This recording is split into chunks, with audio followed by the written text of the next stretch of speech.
Welcome back, listeners, to a brand new episode of the New Standard. The title of this week's program is Same Shit, Different Season. As always, the show is being brought to you on Wednesday. We do the Wednesday show where we break down the upcoming game. We do the show on Wednesday and Sundays, a post game. If you're not familiar with the show, as always, if you want to participate in the program, hit us with a like and subscribe. And please hit me with the chat. I do try to address all the chats or as many as I can as I go through. As always, when we break into the show, the topics for the show are we take a look at the last one. We give some overall macro thoughts. We take a look at some of the things that Mike Tomlin said in his press conference, some things we might want to point out. And also, we take a look at some key matchups and we give our predictions. So, again, big up to Mr. Tummy. So, again, you're checking out the New Standard. The title of today's program is Same Shit, Different Season. And of course, I can't say shh, but I just put that in the title. But, and looking back at the last one, I think I need to point out one thing that I might have lost in being fresh in the emotion of the post game. And it was late. And I think I was confused, or I think the score of the game misled me. But don't be fooled by the 2017 score and the victory by the Dallas Cowboys. Let me just say it like this: the Steelers got their ass whooped. Now, to be proper and say it in a nicer way, they got dominated, but they got their ass whooped. And the score did not reflect the Cowboys' dominance. The Cowboys whooped that ass in Pittsburgh. To illustrate that, some of these numbers are ridiculous, and it just shows the clear, in my opinion, and utter domination from the Cowboys in the game. If the Steelers don't get multiple turnovers in that game is ugly. With all that said, they still had an opportunity to win the game at the end of the game, but that game could have got really ugly had Dallas not turned over the football. Let me jump into some of these numbers that illustrate the carnage that we saw on Sunday. In terms of first downs, the Cowboys had 25 first downs to the Steelers 17. They had 8 more first downs. On third down, they converted the Cowboys 60% of their third downs to the Steelers 25%. 3 of 12, 9 of 15. In terms of yards, the Cowboys had 445 yards to the Steelers 225. And the Cowboys had roughly 11 penalties for about 87 yards. They could have had over 500 yards of offense. They ran 75 plays to the Steelers 57. Time of possession was 33 minutes to the Steelers 27. Yards per pass, the Cowboys 7.6 to the Steelers 4.3. You look at those numbers, like Mr. Tummy said, the Cowboys tried their damnedest to give that game to the Steelers, and the Steelers could not take advantage of it. They got their ass whooped in this game, and this was probably the worst game that they played this season, but still miraculously had an opportunity to win the game at the end of the game. But my overall macro thoughts on this is the same shit, different season. This is what Tomlin football has been reduced to. It is coin flip football. They're rarely going to get blown out because their defense is it. And I'm going to just say it right now. I think their defense is championship level. Their defense is as good as the Chiefs. I think they have one of the best defenses in the National Football League. The offense just doesn't support it. And you have to be, you can't be that tilted on one side of the ball in terms of your talent, in terms of which unit is better. You can't do it. But when you play coin flip football, it's a roller coaster ride all year. And this is why, I'm not upset about it, because I've come to accept the fact that Tomlin football is coin flip football, particularly when he does not have an experienced QB that he can trust. Because if he can't trust the quarterback, Tomlin is going to grind out these games, make them ugly, and try to win them and reduce them to a couple of possessions. Coin flip football, where they get that break, that stop, they win the game. But when you play coin flip football, it's just what it means. It's coin flip football. Sometimes it's heads, sometimes it's tails. And when you consistently play football like this, you can win a bunch of games, but you can lose a bunch of games. And that's why when you look at Tomlin teams over the last several years, they have streaks. They'll win 3 in a row, they'll lose 2 in a row, they'll win 3, they'll lose 3. It's so much variance in the type and the style that they play. They don't score a lot. They don't give up a lot. They don't make explosive plays on offense. So every game is close, typically. Every game is typically winnable here or there. And the ball just has to bounce your way for them to win. And that's what Tomlin football without a quarterback has been reduced to. That's why, still looking at a macro level, it's not surprising they brought Russell Wilson in with Super Bowl championship pedigree. You bring Russell Wilson in because Tomlin can trust Russell Wilson to protect the football and make plays. He has championship pedigree. That's what Tomlin wants. That's what he's used to. And Ben Roethlisberger, he does not want to develop a guy. He wants to roll and trust the guy that they can handle their end. He'll deal with the defense, and he just knows where it's the symbiotic relationship between him and his quarterback. Look, man, don't turn it over. We're going to take some shots, get some explosives, keep us in this game, make some plays. But, man, I'm going to turn this over to you. That's what Tomlin is used to. Now he has the challenge of having to develop a guy.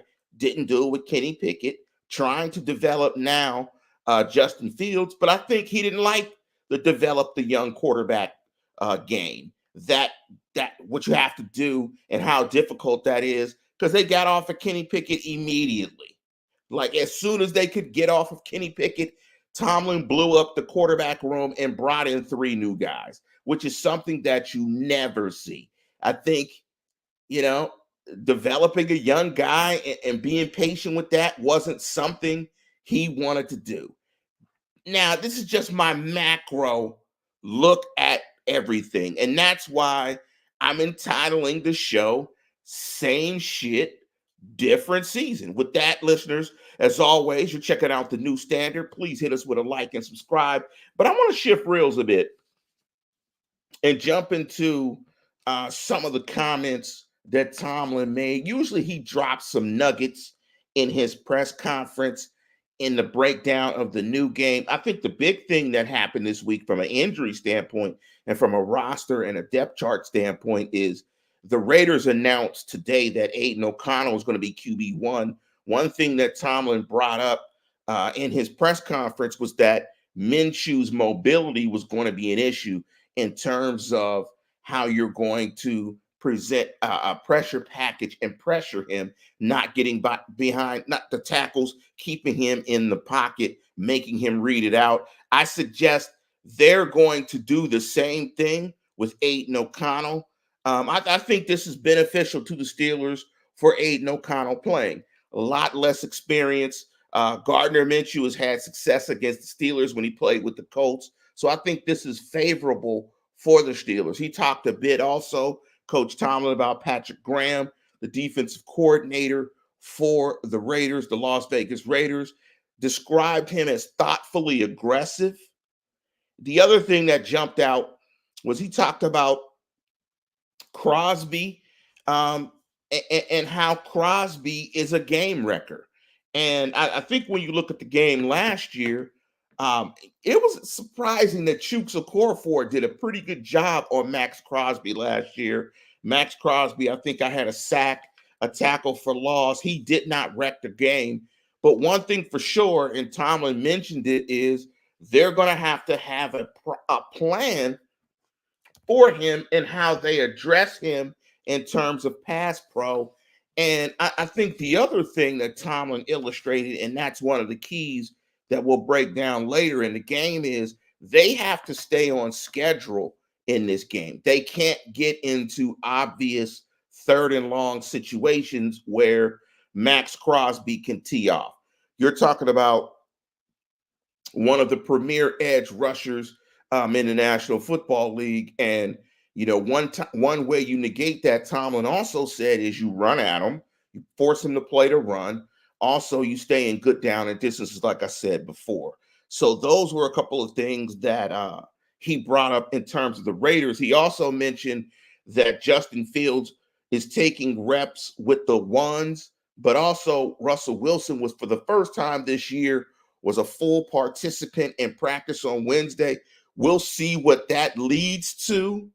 I could imagine that if Justin Fields doesn't play well in this game and they lose, you could see a quarterback change. And I think Tomlin could sell it simply as uh, Russ was the starter anyway.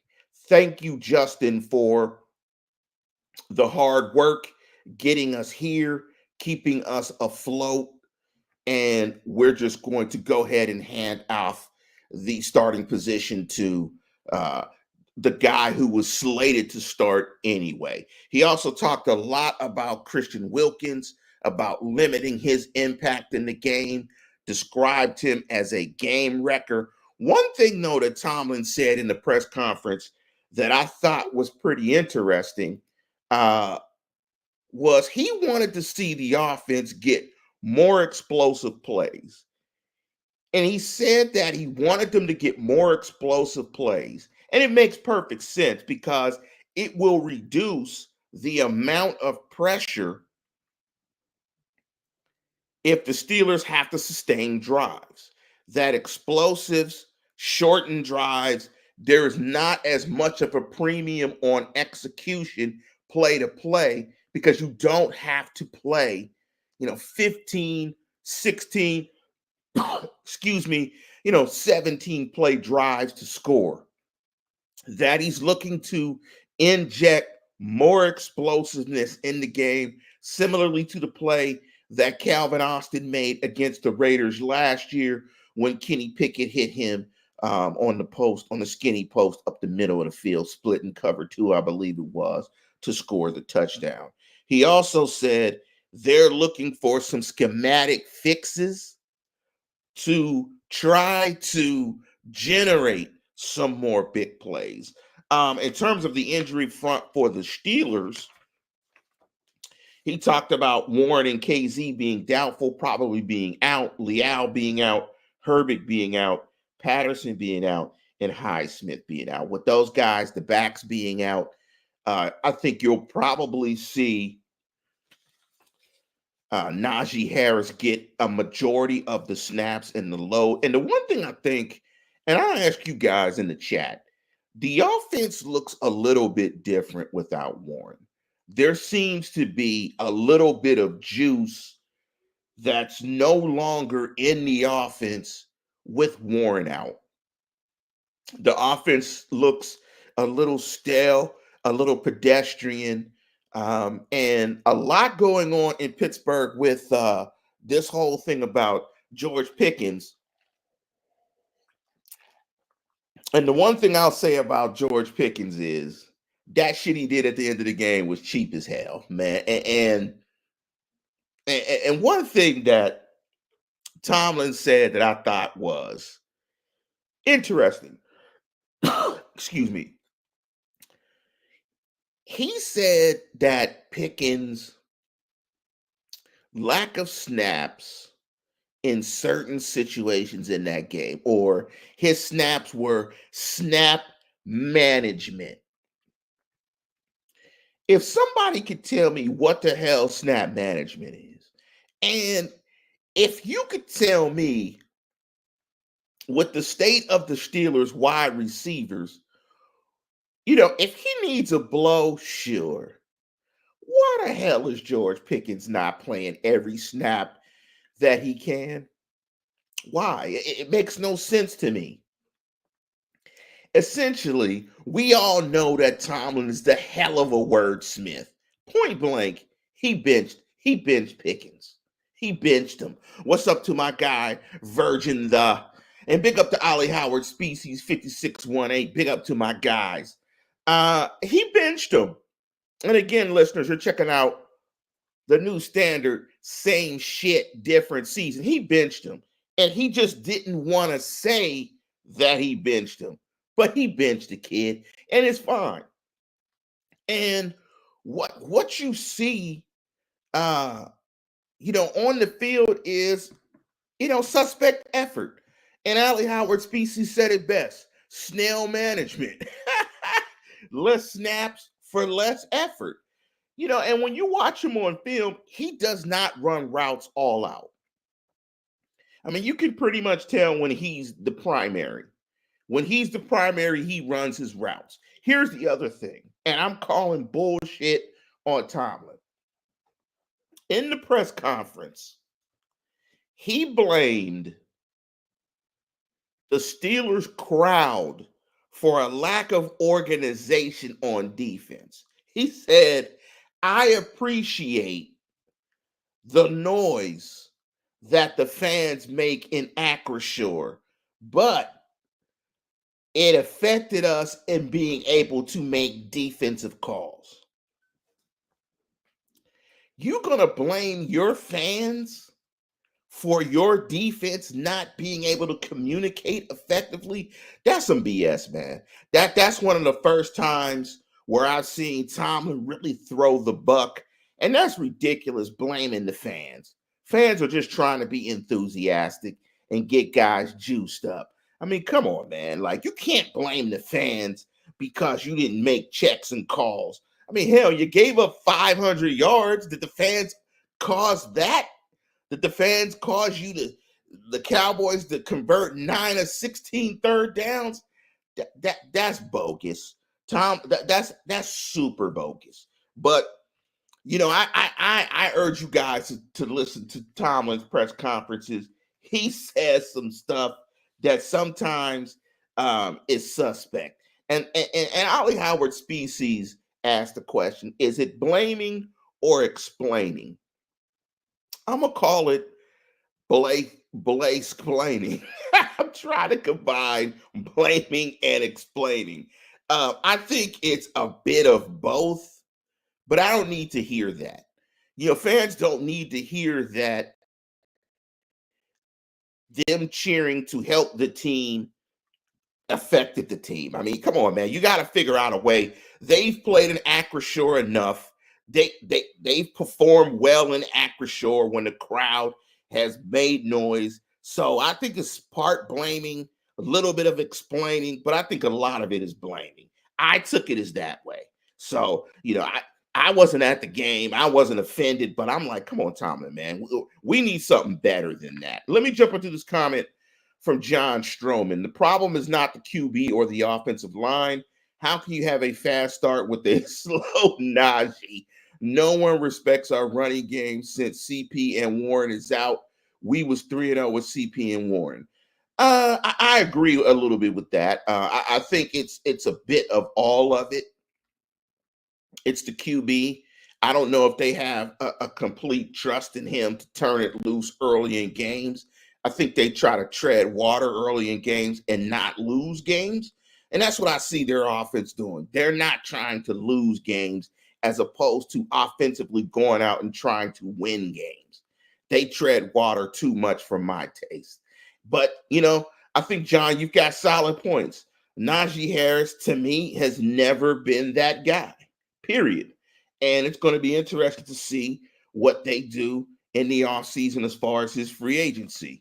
And let me jump into one last comment before we jump into the matchups and the predictions. Ollie Howard Species 5618 said, I don't know, Lance. Beanie like hella lost at times. He did not have a great game. Again, I think we can be patient with the kid. He's played solid up till now. Defensively, overall, the Steelers' defense has played very well over the first five. Solid, not very well. They've struggled the last two games, particularly in third down defense. And that's one number that I was going to bring up is that teams are converting close to 65% on third down over the last two games, which is a troubling trend that they're going to have to get cleaned up. But looking at some of these matchups with the Steelers' offense, like we talked about before, they got to get Max Crosby and Wilkins blocked. Last year, Crosby had a sack, a tackle for loss, and 2 quarterback hits. And the other thing, we mentioned it a little bit previously, they got it run it well on first down and stay out of obvious passing downs. When you look at the matchup between the two teams, Raiders have 11 sacks. The Steelers have given up 13 sacks. So it's about even there. I mean, one scary thing when you think about this game is if they can't run it well, and if you get Max Crosby on Broderick Jones, they're going to have a plan to handle that. That is a problem. That is a guaranteed problem, particularly with the Justin Fields who will fumble and sometimes turns the ball over. Uh, Ali Howard Species is hilarious. He's on one today. He said, trust Fields, the ball still hits him in the face sometimes. Yeah. I mean, I think the center quarterback exchange, getting that clean and being more consistent with that would alleviate some of the fear of the coaching staff. In terms of getting explosives, I think this is a nice matchup for the Steelers. In terms of the Raiders coverage grade, it's 32nd according to PFF. In terms of DVOA, they rank 26th, and teams, they rank 14th in drop back success rate. So it seems like teams are having some success against them in the passing game. In terms of the Steelers on defense, I think they've got to keep O'Connell in the pocket. And I think they've got to muddy the picture for him, make him play fast. I think you have to rush discipline. He's not the most mobile guy, but I think this is a favorable matchup against their offense. You're talking about a Steeler team that's fourth in defensive EPA against the rush, against a team that runs at 32nd in terms of EPA. Steelers number 4 in DVOA versus the run, versus a Raider team that's 32nd in DVOA. Overall, the Steelers are number 5 in terms of PFF against a Raider team that's 28th. So what that leads and that sets up is, I think that sets up the pass rush to eat. So you got to win first down. You got to kill the running game. You got to keep the Raiders behind the sticks. And so let me jump into my MC stuff. Let me just drop a rhyme, a freestyle rhyme off the top of the mind. You see that? You see how I rhyme a freestyle rhyme off the top of the mind? See, I could just do that without even, thinking about it. So if you keep the Raiders behind the sticks, the Steelers will get in that's what pretty much, I mean, you set up, and this is a game where TJ can eat if you can stop the run. TJ Watt going up against DJ Glaze is a mismatch. One thing I do want to point out as well before we give our predictions is Brock Bowers is an absolute problem on the Raiders. If you guys want to just watch another team and enjoy a really good football, player playing some really good football. And this kid, and fans talked about Fryer move being baby Gronk. Well, this kid, Brock Bowers, is baby Gronk. This is the real thing, and it's going to be interesting to see from a defensive perspective if they will match a corner to him in certain situations like the Denver Broncos did.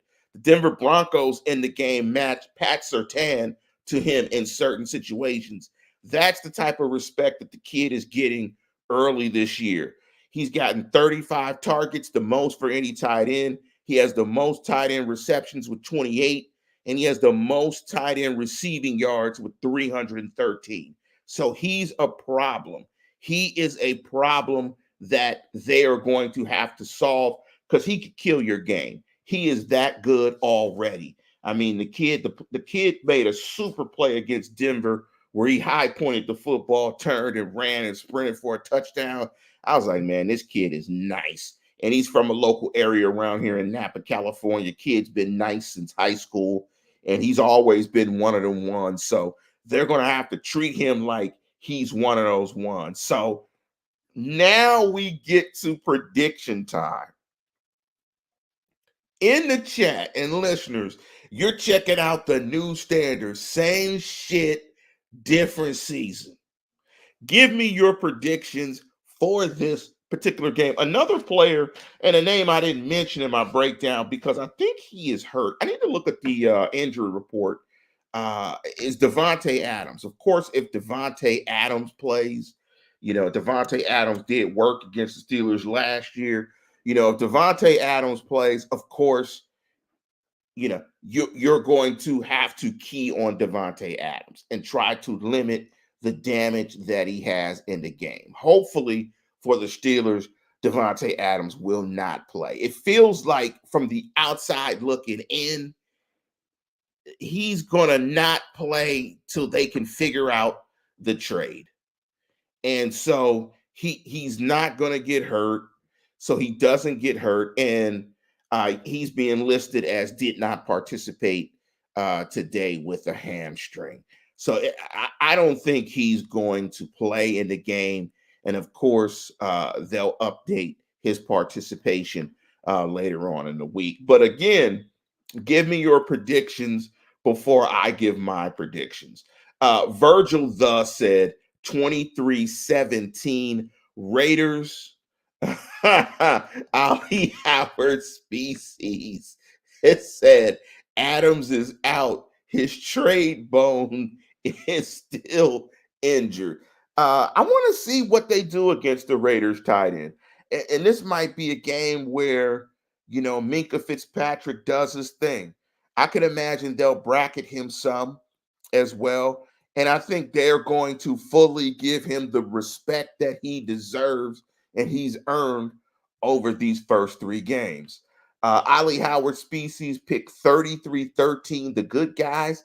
Wow, that's wow. I'm thinking, man. Well, I mean, Denver with Bo Nix scored 30, but they did get a pick six to help to get that. So I struggle with hearing 30 mixed in with Steelers. So you know how it goes. I am the OG Slep Rock Steeler prognosticator, predictor, analyzer, supreme breakdownist man. And so with that being said, I'm going to pick the Oakland Raiders the Las Vegas Raiders. The Las Vegas Raiders. Next, it'll be the Neptune Raiders because they'll move to Neptune at some point because they'll, whatever. I'm going to pick the Raiders to win this game 24-21. But I'm picking the Raiders for reverse pickness. I'm trying to throw my reverse picking mojo to it. So me picking the Raiders 24-21 is a good thing. Is a good thing. Hint, hint, hint, hint. Is a good thing. If you listen to the show, you know what I'm talking about. One other player I want to mention before we get out of here is Abdullah, the running back. He's got a ton of juice. I mean, that kid is super fast, and they're going to have to tackle well because if that kid gets behind you, Amir Abdullah, man, that kid can break one. But this is a game where I see the Raiders winning 24-21. With that, we are going to conclude the program. As always, please, if you're listening to the program, hit us with a like. Please like and subscribe to the program. Please spread the word. Talking about Johannesburg. I couldn't. I had to say that. I couldn't. I don't know. Anyway, please spread the word about the show. Let's make it the biggest Steelers show on the net. But with that, we're going to conclude the program. And as always, tune in, tell a friend, and subscribe. Go Steelers.